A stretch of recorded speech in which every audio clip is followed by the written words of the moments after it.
Bienvenue au Mas des Cairns, je m'appelle Pierre Natoli, je suis le vigneron au domaine qui a été créé en 2009 par Peter Higel, Jean Natoli. On est à Montpérou, au cœur des terrasses du Larzac dans l'Hérault. La première particularité, c'est que sur les 18 hectares qu'on cultive aujourd'hui, il y en a 14 qui sont d'un seul tenant, juste derrière moi. Et ça a d'autant plus de sens en agriculture biologique. Et en fait, c'est vraiment quelque chose qu'on entretient comme un tout vivant, dans la mesure où on cultive les vignes, on cultive les oliviers, on entretient les chemins, les bois, les landes, les murs en pierre sèche. Et on essaie vraiment de penser ça comme quelque chose qui a une personnalité forte. Ça, ce serait vraiment la caractéristique première du domaine. Je pense que c'est une des caractéristiques qui a fait que Peter et Jean sont tombés amoureux il y a 13 ans maintenant.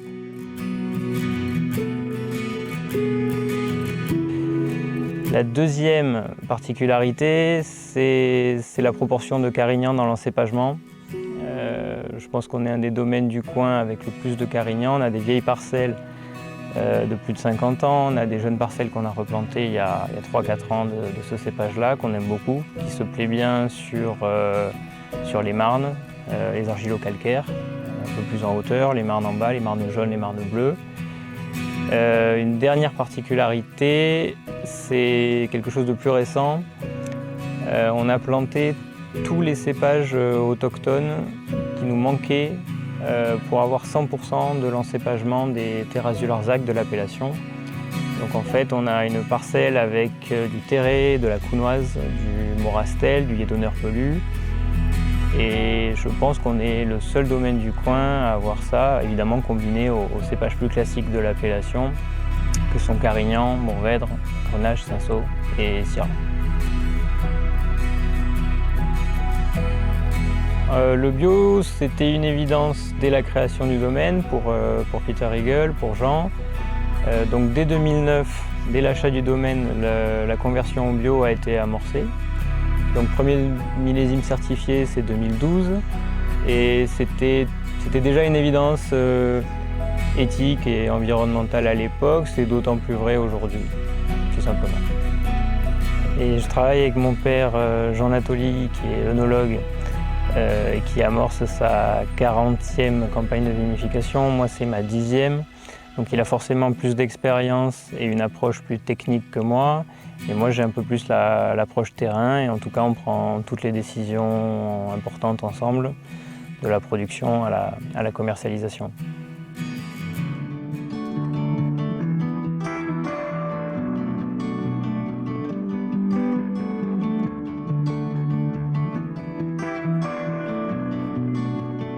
Au Mas des Cairns, les vinifications sont très simples. En fait, on essaie de vendanger des raisins mûrs, de les vinifier simplement, d'accompagner les fermentations alcooliques au niveau des températures.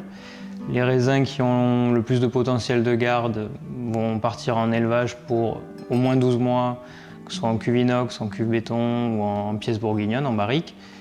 Et après, il y a quand même un mode de vinification qu'on apprécie bien sur des cépages tardifs comme le Carignan ou le Mourvèdre. C'est la macération carbonique ou la vinification latine, qu'on aime bien sur ces cépages-là. Ça amène beaucoup de fruits noirs. Ça permet d'extraire pas mal de tanins sans gagner en astringence. C'est plutôt de la rondeur et de la profondeur. C'est un mode de vinification qu'on privilégie sur ces cépages-là.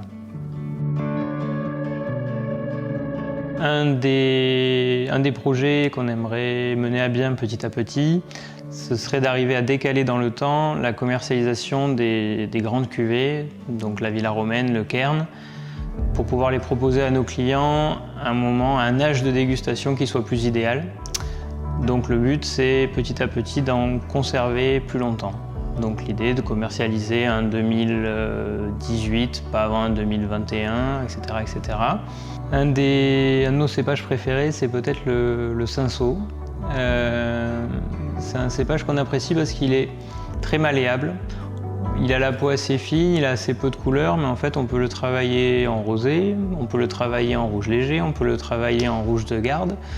Et finalement, il est assez bluffant parce qu'on peut déguster un vin 10 ans après avec une ossature de cinsault très dominante et se retrouver avec quelqu'un qui a finalement assez peu évolué.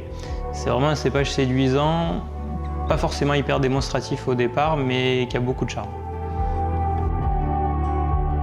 Ce qui est bien avec le métier de viticulteur, c'est que c'est pas un métier. C'est une passion qui devient un mode de vie, qui est terriblement exigeant, difficile. Et la richesse de tout ça réside dans le fait il y a peut-être 1 millier ou 1 million de paramètres qui influent sur ce qui va au final être dans la bouteille ou dans le verre. Et on ne peut pas tous les maîtriser, on va essayer d'en maîtriser quelques-uns. Il y a une part de poésie dans tout ça qui est assez intéressante. Et on fait de notre mieux avec une certaine humilité.